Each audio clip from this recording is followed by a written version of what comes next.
मकर संक्रांति पर सूर्य के उत्तरायण प्रवेश को अत्यंत शुभ माना गया है। इस दिन दान करना विशेष विधान है। लेकिन क्या आपने कभी सोचा है मकर संक्रांति पर दान की ही इतनी महिमा क्यों है? क्यों लाखों लोग इस पर्व पर दान करते हैं? इसकी महिमा को जानने के लिए यक्ष ने धर्मराज युधिष्ठिर से पूछा कि मृत्यु के समय सब यहीं छूट जाता है, सगे संबंधी मित्र कोई साथ नहीं दे पाते, तब उसका साथी कौन होता है?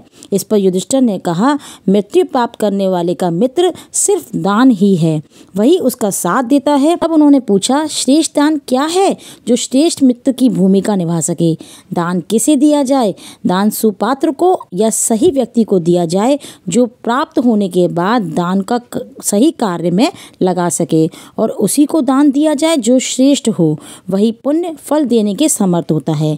इस प्रकार अर्थवेद में भी कहा गया है कि सैकड़ों हाथों से कमाओ, हजारों हाथों से बांट दो। दान कई प्रकार के हो सकते हैं, अर्थदान, विद्या दान, श्रम दान, ज्ञान दान, अंग दान, रक्त दान और आदि कई सारे ऐसे दान हैं जिनकी अपनी एक महत्वता है। उन्हीं में से एक दान है अन्नदान, जो बहुत बड़ा दान होता है, वो सभी को करना चाहिए। उसी की ही हम आज बात कर रहे हैं, जिसको हम बोलते हैं राम जी की पत्तल, यानी कि राम जी का कलेवा। मकर संक्रांति के दिन जैसे हम 100 सेरी यानी सवा सेरी, हजारी, कंगन, डोरा, बहेली का नियम उठाते हैं अपने जीवन में, एक बार ज़रूर लेते हैं, उसी तरह भगवान की पत्तल का नियम यानी राम जी की पत्तल का नियम भी हमें अपने पूरे जीवन काल में एक बार ज़रूर लेना चाहिए। ये नियम कैसे लिया जाता है और कब किया जाता है, इसमें कितनी पत्तल होती हैं और ये पत्तल कहाँ कहाँ होती हैं और कब कब किया जाता है, इसकी पूरी जानकारी मैं आपको इस वीडियो में दूंगी। संक्रांति से उठाने वाली ये भगवान की पत्तल को हम भगवान के नाम का कलेवा भी बोलते हैं, यानी कि पत्तल को हम कलेवा भी कहते हैं। भगवान के नाम का हम कलेवा निकालते हैं, दान देते हैं। कुछ दान ऐसे होते हैं जब हमें मरने के बाद जब हम रास्ता को पार करते हैं तो वहाँ पर वो दान हमारा सहयोग करते हैं। तो ये भगवान की पत्तल का जो दान है, भगवान के कलेवे का जो दान है, वो हमारे मरने के बाद जो हमें रास्ता पड़ता है, जिसमें हमें परेशानी देखनी पड़ती है, वो सभी परेशानियों को ये दान दूर कर देता है। इसलिए मकर संक्रांति से हमें भगवान की पत्तल यानी कि भगवान के नाम का कलेवा ज़रूर उठाना चाहिए। ये कलेवा जो है वो आप 1 साल, 2 साल, 3 साल या 5 साल या पूरे जीवन काल में आप कभी भी इसे पूरा कर सकते हैं, और पूरा करने के बाद इसका उद्यापन किया जाता है। ये दान ऐसा होता है जो किसी विशेष त्योहार या विशेष दिन पर ही किए जाते हैं। तो ये संक्रांत से शुरू किया जाता है। अपने जीवन काल में एक बार इस कलेवे को जरूर उठाइए। जिस तरीके से हम सवा सेरी, हजारी, कंगन उठाते हैं, उसी तरीके से वो पूरा किया जाता है। उसी तरीके से भगवान की पत्तल का ये जो है उसका भी उद्यापन किया जाता है। तो बस मैं आपको ये बताऊंगी अब कि ये 14 पत्तल कैसे निकालनी चाहिए, कब कब निकालनी चाहिए और कहाँ कहाँ निकाली जाती हैं। तो बस वीडियो शुरू करते हैं। भगवान राम की पत्तल 14 जगह निकाली जाती है। सबसे पहली पत्तल गोविंद के नाम की निकाली जाती है। भगवान गोविंद के नाम पे भगवान गोविंद के नाम की पत्तल निकालने के लिए आपको 14 जगह लड्डू या पेड़ा या कोई भी मिठाई आप ले सकते हैं। उन्हें 14 कटोरियों में रखकर कुछ भी दक्षिणा 1, 2, 5, 10 जो आप पे श्रद्धा बने वो दक्षिणा रखकर गोविंद के नाम की ये पत्तल निकाल कर भगवान से कहा जाता है कि प्रभु आज हम इस कलेवे को शुरू कर रहे हैं और जल्द से जल्द ये कलेवा हमारा अपने जीवन काल में जल्द से जल्द पूरा हो जाए और मैं इसका अच्छे से उद्यापन कर पाऊँ। तो ये संक्रांत वाले दिन आपको 14 जगह लड्डू, पेड़ा या कोई भी बर्फ़ी या मीठा रखकर आपको 14 कटोरियों में और दक्षिणा रखकर आपको 14 मंदिरों में भिजवाना पड़ता है। भगवान गोविंद के नाम का सबसे पहले किसी भी 14 जगह 14 मंदिरों में आपको इसको भिजवाना पड़ता है। दूसरी पत्तल होती है नर और नारायण के नाम की, यानी कि नर के नाम की, नर यानी ब्राह्मण के नाम की। ये पत्तल जो है 14 जगह इसमें आपको खाना देना होता है, यानी कि आप 14 जगह पूरी, सूजी का हलवा, सब्जी, कोई मीठा या आप कुछ भी रख सकते हैं या बाज़ार से कुछ सब्जी पूड़ी भी ले सकते हैं। तो उस तरीके से आपको 14 जगह आपको थालियाँ लगानी होती हैं, यानी कि 14 जगह इतना खाना देना पड़ता है जो एक ब्राह्मण का पेट भर सके। इसमें आपको 14 जगह पूड़ी सब्जी हलवा रखकर 14 ब्राह्मण को उस पर दक्षिणा रख के 14 ब्राह्मणों को दान किया जाता है।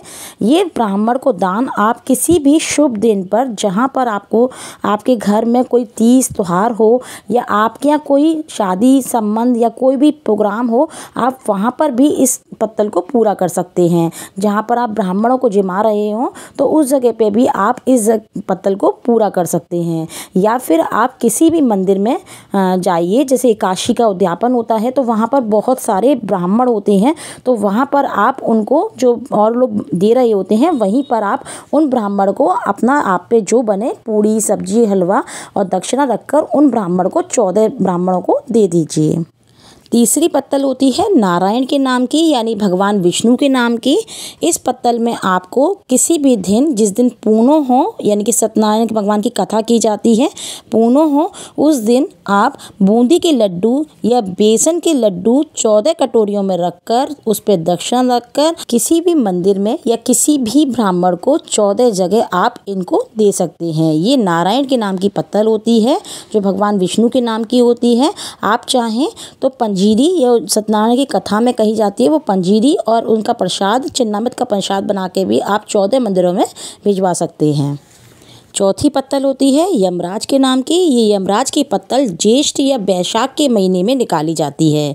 इसमें 1 कप दही यानी कि 1 कटोरी दही और थोड़ा सा कच्चा भात दिया जाता है, यानी कि चावल दिए जाते हैं। तो अगर यदि आप चाहें तो चावल को पकाकर और दही उसके ऊपर रख के भी दे सकते हैं या दही थोड़ा अलग रख के भी दे सकते हैं। अगर नहीं हो सके तो आप 1 कटोरी में थोड़ा सा दही किसी भी कागज़ के बर्तन में या किसी भी दोने में आप ले लीजिए दही और थोड़ा सा कच्चा भात, उस पर दक्षिणा रख के किसी भी गरीब मांगने वाले को, किसी को भी आप उनको दे सकते हैं। 5वीं पत्तल है धर्मराज और पोपाबाई की पत्तल। धर्मराज और पोपाबाई की पत्तल में आपको साड़ी, ब्लाउज पीस और 14 बर्तन में आपको पेड़े रखकर आपको उस पर दक्षिणा रख के किसी भी आप शनिदेव के मंदिर में या फिर आप कोई भी काली माता के मंदिर में आप वहाँ पर इसी कटोरियों को वहाँ पर दान कर दीजिए। छठी पत्तल है भगवान सूर्य के नाम की। भगवान सूर्य के नाम की जो पत्तल निकाली जाती है वो माघ के महीने में निकाली जाती है। जो माघ के महीने में सूर्य सप्तमी आती है उस दिन निकाली जाती है। इस दिन आपको गुड़ और गेहूं से संबंधित कुछ भी बना लीजिए, या तो आप हलवा पूड़ी बना लीजिए या फिर आप मीठा और पूड़ी, इस तरीके से आप कुछ भी बना लीजिए।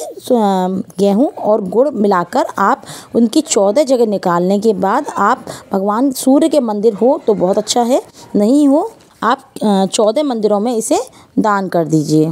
7वीं पत्तल होती है गंगा मैया के नाम की, जिसे हम घाट के प्रधान की पत्तल भी बोलते हैं।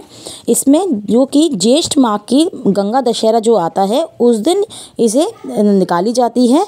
गंगा मैया के नाम की ये पत्तल निकाली जाती है, जो घाट के प्रधान की पत्तल भी बोली जाती है। इसमें आप कोई भी अच्छे तीर्थ स्थल पे जहाँ पर गंगा मैया हो या यमुना मैया हो, वहाँ पर जो घाट के प्रधान बैठे रहते हैं, जो घाट पे बैठने वाले जो नाविक होते हैं, उनको ये पत्तल दी जाती है। तो इसमें आप कुछ भी पूड़ी सब्जी खाना, एक जने का खाना जितना उनका पेट भर सके उतना खाना आप उनको दिया जाता है। तो इसमें ऐसा नहीं है कि आप 14 जगह निकालिए, इसमें एक ही जगह दिया जाता है। सिर्फ घाट का जो प्रधान होता है उनको इतना खाना दिया जाता है कि वो उनका पेट भर सके। तो एक ही जगह इस पत्तल को निकाल के गंगा मैया के नाम की पत्तल यानी घाट के प्रधान की पत्तल को भी दान करिए। 8वीं पत्तल है गौ माता के नाम की पत्तल। गौ माता की पत्तल कार्तिक माह की शुक्ल पक्ष की जो अष्टमी आती है, जिसे गोपाष्टमी भी कहा जाता है, उस दिन निकाली जाती है। इसमें गौ माता के आप पूड़ी सब्जी पूरा खाना जो बनाया जाता है वैसा खाना बनाकर गौ माता को खिलाया जाता है। यदि आप वो नहीं कर सकते हैं तो आप हरा चारा लेकर भी गौ माता के नाम की पत्तल के रूप में आप उसको दान कर सकते हैं। 9वीं पत्तल होती है जल जीवों के नाम की, कीड़े मकोड़ों के नाम की पत्तल। इसमें सतनाजा का आटा जो होता है, जो 7 अनाज से मिलकर बनता है, वो आपको किसी भी आटे की चक्की पर अगर यदि आप कहेंगे कि मुझे 7 अनाज का आटा दे दीजिए तो वो आपको दे देंगे। उसमें 7 अनाज का आटा मिलाकर वो आटा देते हैं।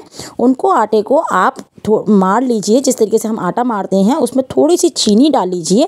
वो चीनी डालने के बाद छोटी छोटी गोलियां बनाकर हमें किसी भी नदी के किनारे यानी कि यमुना मैया या गंगा मैया के किनारे या किसी भी तीर्थ स्थल पर आप जाएं तो वहाँ पर इनको खिलाया जाता है, ताकि हमारे जब मरने के बाद जो कीड़े मकोड़े होते हैं, जो जल जीव आते हैं हमारे रास्ते में, वो हमें काटे नहीं, किसी तरह से परेशान नहीं करें और हम उधर से आराम से निकल सकें। तो इस तरीके से जल जीवों के कीड़े मकोड़ों की पत्तल भी इस तरीके से निकाली जाती है। 10वीं पत्तल है भगवान विष्णु के द्वार पर जय और विजय के नाम की, जो वैकुंठ के द्वार पर खड़े होकर श्री हरि की सेवा करते हैं। जय और विजय वो हैं जो कि भगवान विष्णु के द्वार पर खड़े होकर उनकी सेवा करते थे। एक बार सनकादि मुनि वहाँ से होकर निकलने लगे तो जय और विजय ने उनकी हंसी उड़ाते हुए उन्हें बेंत से अड़ाकर उन्हें रोक दिया। तो क्रोधित होकर सनकादि मुनि ने उन्हें 3 जन्मों तक राक्षस योनि में रहने के लिए श्राप दिया। तो क्षमा मांगने पर सनकादि मुनि ने कहा कि 3 जन्म में तुम्हारा अंत भगवान श्री हरि ही करेंगे, तभी तुम्हें मोक्ष की प्राप्ति होगी। तो इस प्रकार जय और विजय ने 3 जन्मों तक जन्म लिया। जो पहले जन्म में हिरण्यशिपु हिरण्याक्ष के रूप में जन्म लिया, जो नरसिंह के अवतार में होकर भगवान ने उनका वध किया। दूसरे में उन्होंने रावण और कुंभकर्ण के रूप में जन्म लिया, तो भगवान विष्णु को राम का अवतार लेना पड़ा। तीसरे जन्म में जय और विजय ने शिशुपाल और दंतवक्र के रूप में जन्म लिया, तो भगवान श्री कृष्ण को उनका वध करना पड़ा। इस तरीके से जय और विजय के श्राप को भगवान विष्णु ने 3 जन्मों तक अपने द्वारा उनका श्राप खत्म किया और उसके बाद उनको मोक्ष की प्राप्ति हुई।